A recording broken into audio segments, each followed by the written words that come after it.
Welcome everyone. আপোনালোক সকলোকে আমি জ্ঞানতীৰ্থ ৱেড ছাকচেছ ইউটিউব চেনেললৈ পুনৰবাৰ স্বাগতম জনাইছোঁ।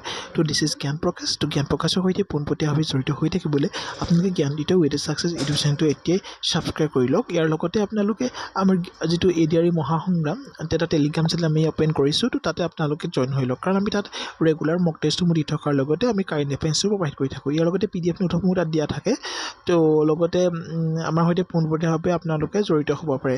আমি এটা এক্সট্ৰা গাইডেঞ্চ আপোনালোকে দিয়াত সুবিধা হয়।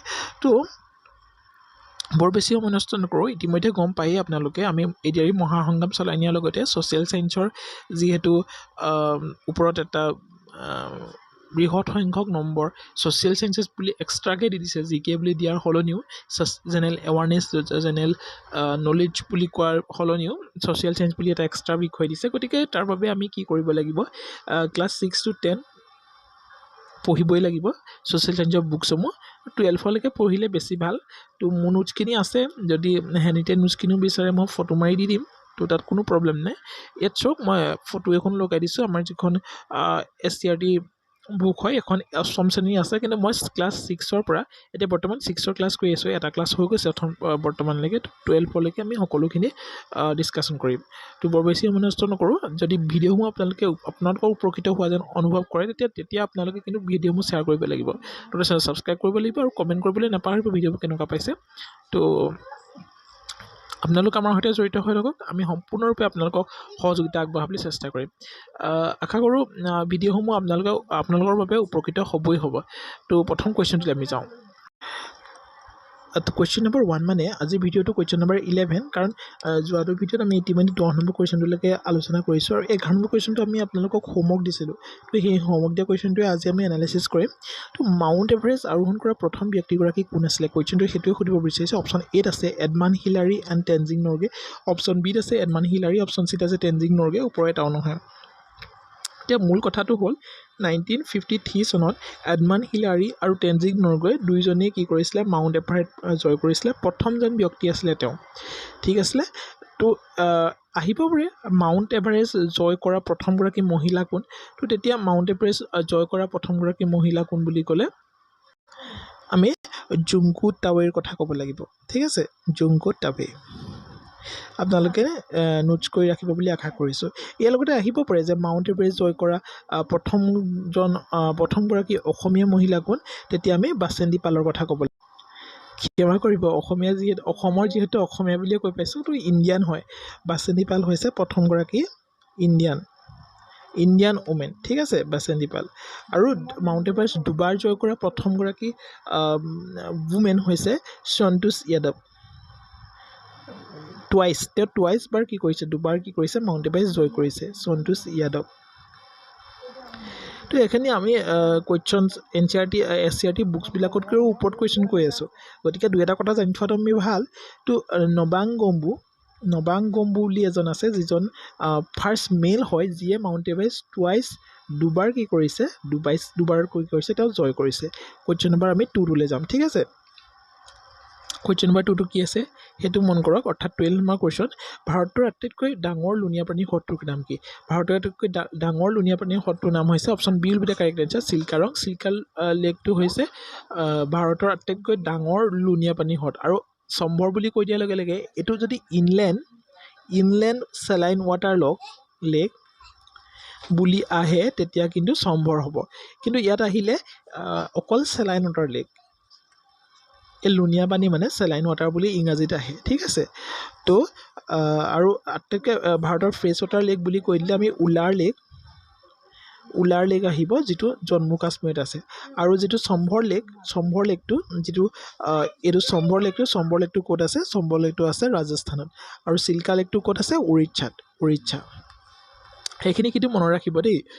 ভাম্বানান লেকটো ইজ দ্য লংগেষ্ট লেক, ঠিক আছে। পৰৱৰ্তী কুৱেশ্যনটোলৈ যাওঁ। কুৱেশ্যন নম্বৰ 13, তাত কি দিয়া আছে? সিন্ধু উপত্যকাৰ প্ৰধান কৃষি কি হ'ল? ইয়াত দিয়া অপশ্যনকেইটাৰ ভিতৰত অপশ্যন এইটোৱে কাৰেক্ট হ'ব, হুইট আৰু বাৰ্লি, ঘেঁহু আৰু বাৰ্লি। কিন্তু কপাহটো যদি কেতিয়াবা আপোনালোকে অপশ্যনত দেখে, তো কপাহটো সিন্ধু উপত্যকাৰ এটা কি হয়, খেতি আছিলে, ঠিক আছে। পৰৱৰ্তী কুৱেশ্যন নম্বৰ 14টোত আমি যাম। হৰপ্পাসকলে কোন ধাতুৰ ব্যৱহাৰ কৰা নাছিল?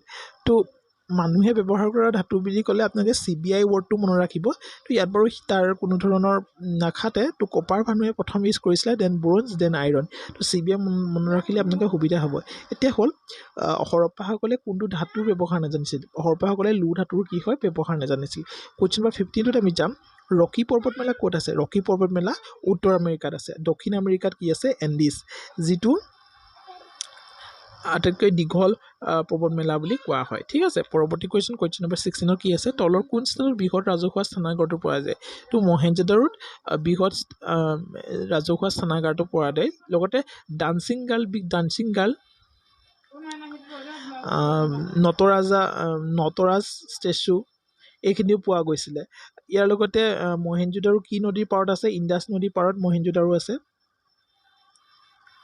কিন্তু এইখিনিতে মন কৰিব হৰপ্পা ৰবি নদী কিনাৰত আছে ইয়াৰ লগতে হৰপ্পাত 7 গ্ৰিনেজ পোৱা গৈছিলে ঠিক আছে আৰু কিন্তু গ্ৰেট গ্ৰিনেজ ক'ত পোৱা গৈছিলে বুলি ক'লে গ্ৰেট গ্ৰিনেজ পোৱা গৈছিলে মহেঞ্জোদাৰোত ঠিক আছে মহেঞ্জোদাৰোত বৃহৎ ৰাজহুৱা স্থানাগাৰটো পোৱা গৈছিলে লোথাল বৰ্তমানৰ গুজৰাটত আছে কালিবাগান বৰ্তমানৰ ৰাজস্থানত আছে মনত ৰাখি থ'ব পৰৱৰ্তী কুৱেশ্যন নম্বৰ আমি কিমানলৈ যাম 17 হিন্দু সভ্যতাৰ লগত কোনে বেপাৰ বাণিজ্য কৰিছিল হিন্দু সভ্যতাৰ লগত মেছ'পটেমিয়াম সভ্যতাটো জড়িত তো মেছ'পটেমিয়াম সভ্যতাটো টাইগ্ৰিছ ৰিভাৰৰ পাৰতে আছে তো বেপাৰ বাণিজ্য কৰিছিল পৰৱৰ্তী কুৱেশ্যন নম্বৰ 18 কোন শতিকাত জৈন ধৰ্মৰ উত্থান হৈছিল এনেকুৱা ধৰণৰ কুৱেশ্যনছ আহে বহুতে মিছ কৰি আহে তো মনত ৰাখিব জৈন ধৰ্মৰ উত্থান 6ষ্ঠ শতিকাত হৈছিল 6th ঠিক আছে পৰৱৰ্তী কুৱেশ্যনলৈ যাওঁ কুৱেশ্যন নম্বৰ 19 আই থিংক য়েছ জৈন ধৰ্মৰ মুঠ তীৰ্থংকৰ কেইজন য়েছ জৈন ধৰ্মৰ মুঠ তীৰ্থংক আমি সকলোৱে হয়তো জানো 24 জন আৰু প্ৰথমজন তীৰ্থংকৰ নামি আমি লিখি আহিছোঁ ঋষভনাথ আৰু 23rd নম্বৰ তীৰ্থংকজনৰ নাম আহে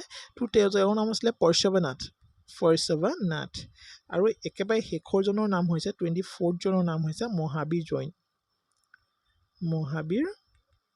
জৈন ইম্পৰ্টেণ্ট হয় আপোনালোকে এইখিনি মনত ৰাখি থ'ব ঠিক আছে পৰৱৰ্তী কুৱেশ্যনটোলৈ যাওঁ ঠিক আছে তো মন কৰক কুৱেশ্যন নম্বৰ 20 আজিৰ ভিডিঅ'টো শেষৰ কুৱেশ্যন জৈন ধৰ্ম অনুসৰি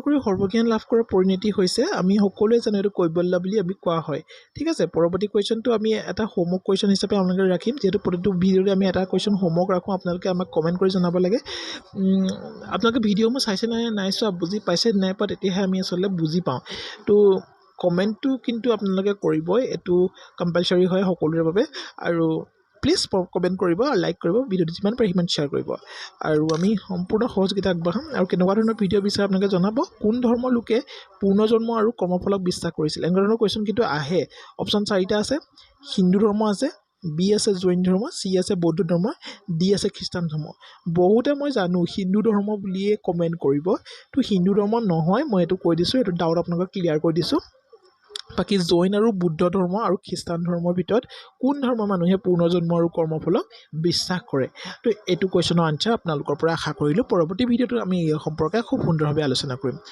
পৰৱৰ্তী ভিডিঅ'টো যিমান সোনকালে আহিব কিন্তু তাৰ বাবে আপোনালোকে আমাক কমেণ্টো কৰিব লাগিব এই কুৱেশ্যনটো যিমানে আপোনালোকে আমি কমেণ্ট পাম কমেণ্টখিনি শুদ্ধ হৈছে নে ভুল হৈছে ক'বলৈ আমি সিমানেই সোনকালে পৰৱৰ্তী ভিডিঅ'টো লৈ আহিম তো আশা কৰোঁ আপোনালোকে ভিডিঅ'টো চাই ভাল পালে তো থেংক ইউ ফৰ ৱাচিং and C in the next video' আজিলৈ আহিছোঁ